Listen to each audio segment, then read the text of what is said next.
हमारे अच्छे भले जीवन को कलंक लग जाता है, रुकावट आ जाती है। समझ ही नहीं आता कि जीवन कैसे खत्म हुआ, कैसे काम रुका, कैसे घाटा पड़ा, कैसे नुकसान हुआ।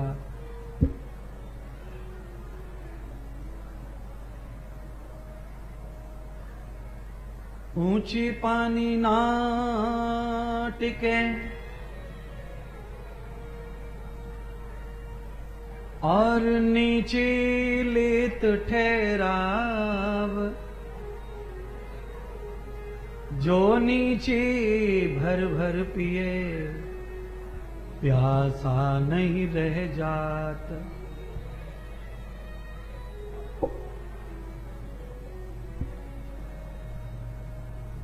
संत कहते हैं पांची जो पानी है वो ऊंची ठोर पर, ऊंची जगह पर नहीं ठहरता है। और खेत में भी कोई ऊंचा स्थान हो, वहां पानी फिर भी जाए, पानी चढ़ भी जाए तो वो जल्दी सूख जाता है। खेत में ऊंची जगह जल्दी सूख जाती है।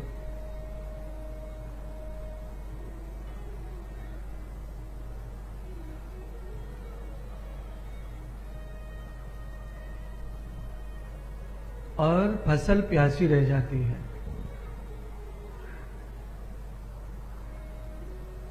खेत में दिखाई देता है कि 10 फुट जगह जल्दी सूख गई, यहां पे गेहूं ऐसा हो गया, यहां पे फसल अच्छी नहीं हो पाई। दरअसल में वहां ऊंचा था, पानी जैसे तैसे पहुंचाया भी तो पानी जितना चाहिए था उतना नहीं मिला, तो बिगड़ गया काम।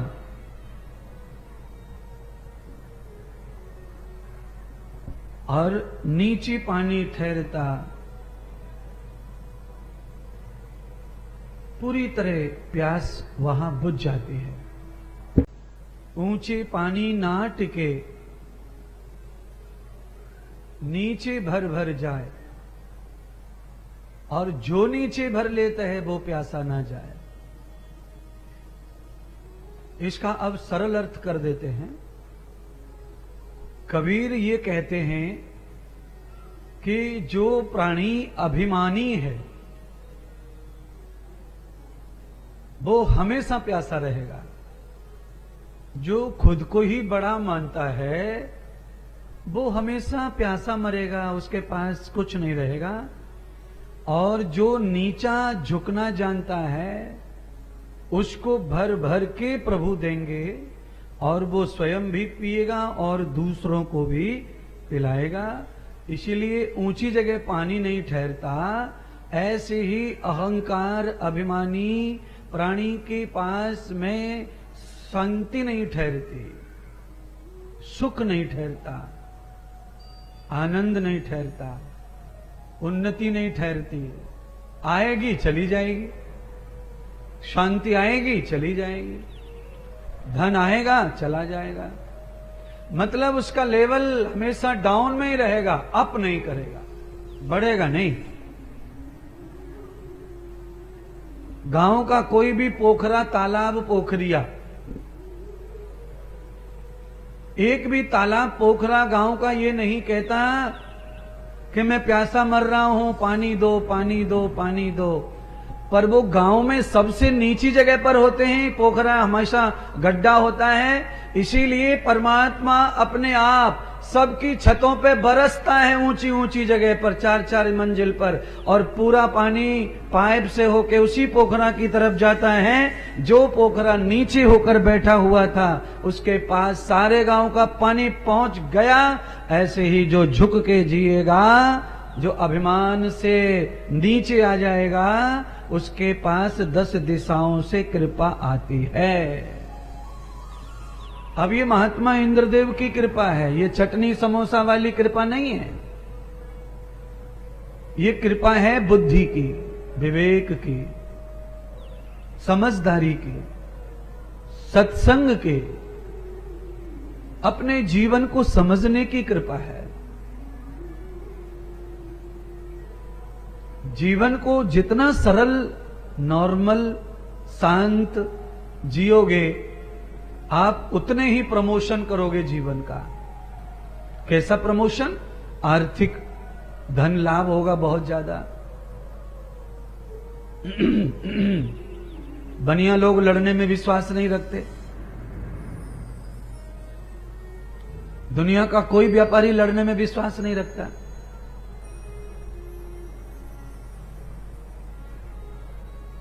झुकने में विश्वास रखते हैं। बाजार में दुकानदारों में बहुत कम झगड़े होते हैं। जो झुक गया उसे तूफान भी नहीं गिराता, हवा भी नहीं तोड़ती। झुकने वाले को हमेशा विजय मिलती है। इसीलिए आपको अगर सीना तान के ही खड़ा होना है तो बुराइयों के लिए खड़े हो, परिवार के लिए नहीं, आपस में नहीं। अपने परिवार में जितना हो सके उतना छोटा बन के रहो, छोटा बन के रहो, छोटा बन के रहो। क्योंकि घर में कोई जितना छोटा होता है लोग उतना ही गोद में उठाते हैं, उसको ये ध्यान रखो। आपके घर में कोई छोटा बालक होगा, देख लो आप। बाबा अलग लटका के घूम रहा है, दादी लाइन में खड़ी है कि कब मेरी गोद में आए, दादी के बाद पापा खड़ा है बच्चे को, फिर माँ खड़ी है, मौसी आती है। यानी सब लोग छोटे की तरफ भागते हैं, सब उसको लेना चाहते हैं, प्यार करना चाहते हैं। तो भैया महात्मा आपको कथा के माध्यम से ये बताना चाहते हैं कि आप कितने बड़े हैं, वो बड़े भगवान के यहाँ बड़े ही रहोगे, क्योंकि उसने ही बड़ा बनाया है। पर आप अपने स्वभाव से अपने आप को छोटा बना के रखो। हाँ, जो हवाई जहाज एक बार उड़ जाता है और दोबारा धरती पे नहीं आता है, उसका पेट्रोल खत्म हो जाएगा, डीजल जो भी डलता है वो खत्म हो जाएगा, ईंधन खत्म हो जाएगा और फिर वो क्रैश होगा, गिरेगा, मरेंगे सब।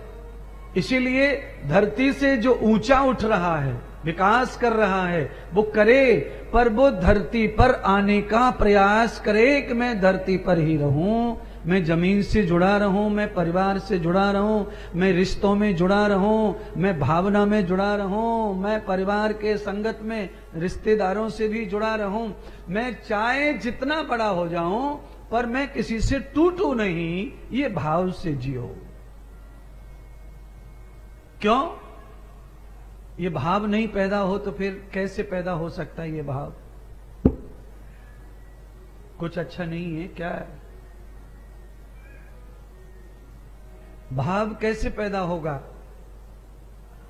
भाव को पैदा करने के लिए आपको आवश्यकता पड़ती है सद्ज्ञान की, जो सत्संग में ही मिलता है और कहीं नहीं मिलता।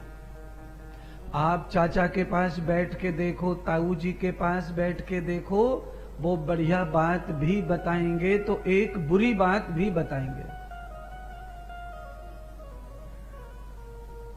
कोई गलत मैसेज भी देंगे। और साधु के पास बैठ के जाओगे तो केवल अच्छा ही अच्छा सुनने को मिलेगा। वो उसकी इसकी बात नहीं बताएंगे, अनमोल बात देंगे आपको, अनमोल जीवन देंगे। इसीलिए जब भी भाव मरने लगे, जब भी आपकी भावना डिगमग होने लगे, आपके रिश्तों में दरार आने लगे, उसी समय भगवान को जरूर कहो ये बात, शिकायत करो, प्रार्थना करो और भगवान से कहो, प्रभु आप तो खुशी रहते हो, आनंद स्वरूप हो, कभी हमारे चेहरे का भी ख्याल करो, ये चेहरे पे भी कभी खुशी आए, आनंद आए, कुछ ऐसी कृपा हमारे ऊपर भी करो।